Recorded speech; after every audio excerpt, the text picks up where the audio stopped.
Assalamualaikum warahmatullahi wabarakatuh. Perkenalkan, nama saya Nur Alifah Oktaviana Putri, NIM 24020950265. Saya dari kelas PET-IKG, Prodi Pendidikan Teknik Informatika dan Komputer. Baik, kali ini saya akan menjelaskan hasil presentasi dari kelompok 3, Sistem Operasi, yang membahas TIRET. Apa itu TIRET? TIRET adalah unit pemrosesan terkecil pada CPU yang bersifat independen. TIRET biasanya dijalankan bersamaan dengan unit pemrosesan lain dalam sebuah CPU core. Selanjutnya ada proses single dan multi TIRET. Yang pertama itu ada proses single TIRET. Adalah proses yang hanya memiliki satu TIRET. Untuk menjalankan tugas, dalam metode ini, setiap instruksi dijalankan secara berurutan, seperti antrian. Jika satu instruksi belum selesai, instruksi berikutnya tidak dapat dieksekusi. Ada dua penggunaan. Yang pertama itu ada program sederhana seperti kalkulator.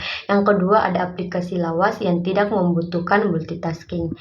Selanjutnya ada proses multi-thread. Proses multi-thread adalah proses yang memiliki lebih dari satu thread yang berjalan secara bersamaan. Model ini memungkinkan eksekusi beberapa tugas secara paralel dalam satu proses.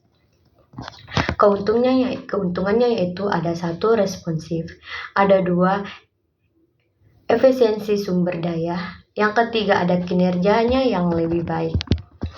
Selanjutnya ada karakteristik TIRET. Yang pertama itu ada bagian dari proses. Yang kedua ringan atau lightweight. Yang ketiga ada eksekusi paralel. Yang keempat berbagai memori. Dan yang terakhir adalah sinkronisasi dan koordinasi. Selanjutnya itu ada komponen-komponen TIRET. Ada beberapa komponen TIRET. Yang pertama itu ada TIRET_ID. TIRET_ID adalah identifikasi untuk setiap TIRET dalam sebuah proses. Ini memungkinkan sistem operasi untuk membedakan antara satu TIRET dengan yang lainnya. Yang kedua ada program counter. Program counter atau PC adalah register yang menyimpan alamat instruksi yang berikutnya akan dieksekusi oleh TIRET. Dengan adanya pemrograman counter, TIRET dapat melanjutkan eksekusi dari titik terakhir setelah melakukan switching atau ketika dijadwalkan kembali. Selanjutnya ada register set. Register set adalah sekumpulan register yang digunakan oleh TIRET untuk menyimpan data sementara selama eksekusi. Register ini termasuk menyimpan data sementara selama eksekusi. Yang terakhir itu ada stack. Stack adalah area memori yang digunakan oleh TIRET untuk menyimpan informasi lokasi seperti variabel lokal. Selanjutnya ada jenis-jenis TIRET. Yang pertama yaitu ada user level. User level TIRET adalah jenis TIRET yang dikelola oleh aplikasi atau program itu sendiri, bukan oleh sistem operasi. Dengan kata lain, aplikasi yang mengatur bagaimana TIRET ini dibuat. Yang kedua, ada kernel level. Kernel level adalah jenis TIRET yang dikelola langsung oleh sistem operasi, yang berarti yaitu kernel yang bertanggung jawab untuk membuat dan mengatur juga mengakhiri TIRET. Ada kekurangan TIRET. Ada beberapa kekurangan TIRET. Yang pertama yaitu masalah sinkronisasi dan koordinasi. Yang kedua ada kesulitan debugging dan pemeliharaan.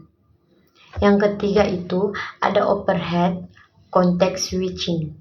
Yang keempat ada masalah dalam pengelolaan sumber daya. Dan yang terakhir itu ada potensi memburuk dalam performa. Ada model multi-thread. Yang pertama itu ada model many-to-many. Model many-to-many ini memetakan beberapa tingkatan pengguna TIRET yang hanya satu buah kernel TIRET. Yang kedua ada model one-to-one. Model one-to-one memetakan setiap TIRET pengguna ke dalam satu kernel TIRET. Hal ini juga membuat model one-to-one lebih sinkron daripada many-to-one dengan mengizinkan TIRET lain untuk berjalan ketika suatu TIRET membuat pemblokiran pembokingan terhadap sistem pemanggilan. Yang terakhir ada many to many. Beberapa tingkatan thread pengguna dapat menggunakan jumlah kernel yang lebih kecil atau sama dengan jumlah thread pengguna. Jumlah dari kernel thread dapat juga membuat kernel thread lebih kecil. Kesimpulan dari saya, unit terkecil dalam eksekusi pemrograman yang dapat dijalankan secara independen di dalam sebuah proses. Penggunaan thread memungkinkan sistem operasi untuk melakukan multitasking dengan berbagai tugas besar menjadi bagian-bagian yang kecil dan dapat dieksekusi secara bersamaan sehingga meningkatkan efisiensi dan kinerja program. Baik, itu saja penjelasan dari saya. Kurang dan lebihnya mohon dimaafkan. Wabillahi taufiq wal hidayah. Assalamualaikum warahmatullahi wabarakatuh.